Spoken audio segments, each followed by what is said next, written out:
let me ask you a question. What's good?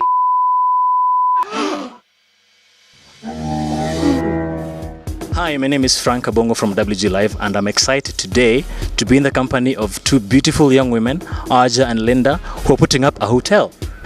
So, how about you tell us more about it? I was brought onto this project by my father, who's one of the partners in the hotel. It's going to be a 3-star boutique hotel, and what Linda and myself are doing is redefining lifestyle tourism. Okay, so basically what we're handling is the whole marketing aspect from scratch zero. So we're talking about brochures, getting in touch with travel agents, and everything you can think about that's got to do with marketing. But at the same time, Arja and I are also helping out in the other areas of the hotel, such as the HR department, the F&B. We have an F&B manager now, so we're also assisting in that area, and yeah. So it looks good from the outside. You want to show us what's inside? Maybe a brief look? Fantastic, let's do this.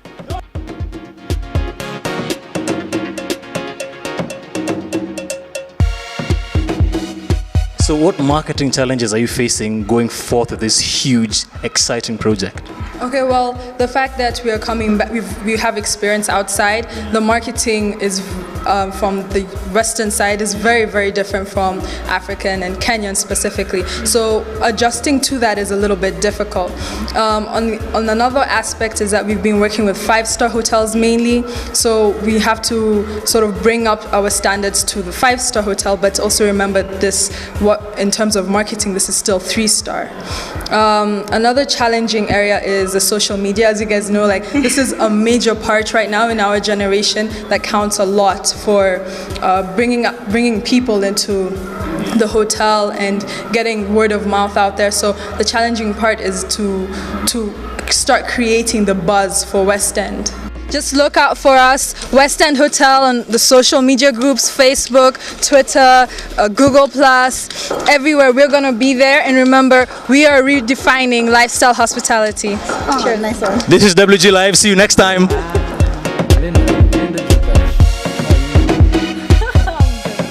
I always have to put a funny accent. Why? He was the best. It's just like, oh gosh. He's like that kid in that class. Hi, my name is Frank Abongo from WG Live, and I'm excited today to be in the company of... you. I know, it's been so long. I know. Yeah, too long. Before we even catch up, Yeah. I want to let people know I am seated next to one of the region's finest young entrepreneurs. Of course, she's the first guest on our Young Money segment, and she goes by the name of Linda Jabesh. She's a graduate from Les Roches. Yes, Les Roches. I've been See the trying accent? to cram that. All day long. Les He's done Roches. that. All day long. Les Roches School, where you studied hotel management, isn't Yes, that right? exactly. And you did a bachelor's. Yeah. In something. Yeah, okay. It was basically a bachelor's in hotel management, but I also did a Bachelor of Science. So it was a dual degree. But yeah. That's awesome. And now you're the sales and marketing manager at the West End Hotel, right? Yes, exactly. Assistant sales and marketing manager. Okay. But I'm also working in HR management, so I'm working on that area, handling that area. But I also have a small team behind it. You know, Arja is still on board, helping out where she can, and we have 2 other people who are helping out where they can, and yeah. Well, I'm so happy to have you here because the whole point of our Young Money segment is to really show people that you don't necessarily need to wait until you're 30 or 40 in order to like really take on a big project, to have a success, to do something brave like that in your field, whatever your chosen field is. And you are so young to be doing something like standing at the forefront of a hotel that's coming up in Westlands. True. So I just want to hear a bit about like how did that, when you were in school, did you think, okay, I'm going to do something as soon as I come out of school, or did this happen and then you're like, I just have to take this on? You know, when I was in school, before you even graduate, that's about 6 months before you graduate, everyone is applying for jobs. People are getting jobs left, right, center. And I was one of the people who didn't get anything yet. So it was either because of my passport or because I was just no luck, you know? Yeah. So when I came back home, I'll be telling my parents, I still haven't gotten a job. I don't know what to do. And my parents are like, look, you know, just keep on trying. And lo and behold, I just landed on this. And honestly, it was with the help with Arja. And I'm so grateful to get it. And because of God, you know, and my support of my family. So That's amazing. It's amazing that you say also that about your passport. Because one of the questions I was going to ask you is like, I mean, was that difficult to be abroad and be in school and then feel like you're facing this different hurdle that everybody else is like, you might be completely equal or more than capable of doing certain jobs that other people who just have that passport have. How did you approach that? How do you still approach that, knowing that that's something you have? You know, it's still very difficult because when you want to, for example, apply in Europe, you have to have an EU passport. Right. And once you have an EU passport, it opens so many gateways. So if you have maybe a Canadian, UK, it's so much more easier.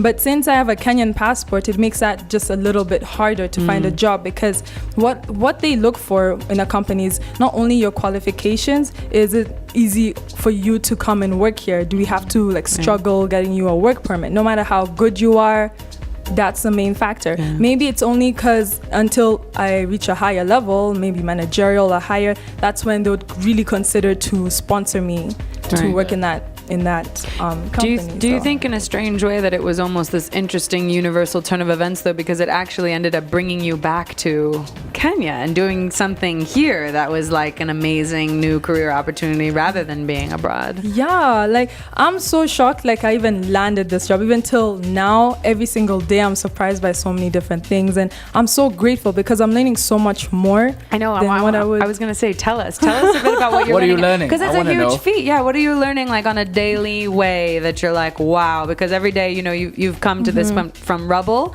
to construction. What are some of the things that you can share with us that have inspired so you know, for example, when you join a company, everything is already set up, right? Sure. So when you walk in, everything is there, the HR is there, everything is set up. Coffee, snacks. Exactly. You're sorted moment you walk in. So now when you look at when I've walked in now, I was basically having to set up everything. Wow. So in the beginning it was just me and Arja, just two people, and one of our graphic designers helping us set up the whole thing. And then slowly by slowly our team has been growing, but still like being able to handle that from the beginning, like I didn't like, there's so many challenges that you wouldn't expect to have. So when you get out of school, you already have everything set out. So when you're right now handling everything, you have to be on your toes. You have to actually teach yourself new things. You have to keep on looking around, asking for advice, seeing what's best, and you know, making decisions as well. So that's one of the things I've been learning, how to, you know, get on my feet, jump into the deep end, and, you know, go with it. Actually, yeah, I was even about to ask, as far as startups are concerned, because West End, in all respects, is a startup hotel. Yeah. What are some of the factors that you know, that you consider to be the most important? As you had mentioned already, you've got a team that you work with that I'm sure helps you a lot. But what are the other factors that are crucial to any startup to ensure that it's a success, or that at least it gets off the ground? Yeah, allows you to get over those hurdles that you're saying you have. Okay, number one, you have to also be, first of all, flexible. You have to be relaxed, and you have to be open to what other people say. Like, as much as I might have learned so many things abroad, there's also some knowledge that people who are much older than me, who are like, you know, 50s or 60s or even 40s, who know much more on how to handle certain situations. So it is then that you have to actually seek out advice from people who have more experience and listen to what they have to say, and not just say, you know what, this is how it should be, blah, blah, blah, and then, you know. So one of the main parts is to be able to listen to what's actually out there and move forward with it.